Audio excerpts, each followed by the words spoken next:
মধ্যপ্রাচ্যে অতিরিক্ত যুদ্ধবিমান এবং যুদ্ধ জাহাজ মোতায়েন করতে যাচ্ছে মার্কিন সামরিক বাহিনী। গত 2 আগস্ট পেন্টাগন জানিয়েছে, ইরান ও তার মিত্রদের সম্ভাব্য হামলা থেকে ইসরায়েলকে রক্ষা করতেই এমন সিদ্ধান্ত নিয়েছে যুক্তরাষ্ট্র। রয়টার্সের প্রতিবেদনে বলা হয়, মার্কিন প্রতিরক্ষামন্ত্রী লয়েড অস্টিন মধ্যপ্রাচ্য ও ইউরোপে অতিরিক্ত নৌবাহিনীর যুদ্ধজাহাজ এবং ডেস্ট্রয়ার অর্থাৎ যেগুলো ব্যালিস্টিক ক্ষেপণাস্ত্রকে গুলি করতে পারে সেগুলো পাঠানোর অনুমোদন দিয়েছে।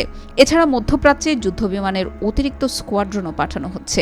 আল জাজিরার এক প্রতিবেদন বলছে, নতুন করে যুদ্ধজাহাজ মোতায়েন মধ্যপ্রাচ্যে মার্কিন বাহিনীকে আরও সুরক্ষিত করবে। ইসরায়েলের প্রতিরক্ষার জন্য এসব যুদ্ধজাহাজ ভূমিকা রাখবে। সেই সঙ্গে এগুলো মধ্যপ্রাচ্যের পরিবর্তিত পরিস্থিতিতে সাড়া দিতেও প্রস্তুত।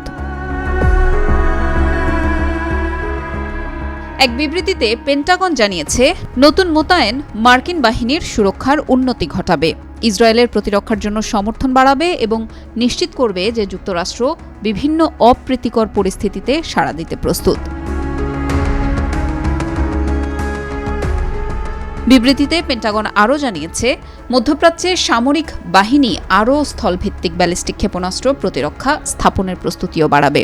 মধ্যপ্রাচ্যে রণতরী ইউএসএস থিওডোর রুজভেল্টের পরিবর্তে ইউএসএস আব্রাহাম লিঙ্কন পাঠানো হবে। মার্কিন প্রতিরক্ষামন্ত্রী লয়েড অস্টিন মধ্যপ্রাচ্যে অতিরিক্ত ব্যালিস্টিক ক্ষেপণাস্ত্র, প্রতিরক্ষা সক্ষম ক্রুজার, ডেস্ট্রয়ার এবং একটি নতুন ফাইটার স্কোয়াড্রন পাঠানোর কথা জানিয়েছে। এক হামলায় তেহরানে নিহত হন ফিলিস্তিনের স্বাধীনতাকামী গোষ্ঠী হামাসের প্রধান ইসমাইল হানিয়া। এর কয়েক ঘণ্টা আগে আরেক হামলায় লেবাননে হিজবুল্লাহর শীর্ষ সামরিক কমান্ডার ফুয়াদ শকরকে হত্যা করা হয় বলে জানায় ইসরায়েল। ইরান ও হামাস হানিয়া হত্যাকাণ্ডে ইসরায়েলের জড়িত থাকার কথা জানালেও ইসরায়েলের পক্ষ থেকে এখনো কিছুই বলা হয়নি। হানিয়াকে হত্যার জন্য ইসরায়েলকে কঠোর শাস্তি দেওয়ার প্রতিশ্রুতি দিয়েছেন ইরানের নেতা আয়াতুল্লাহ আলী খামেনি।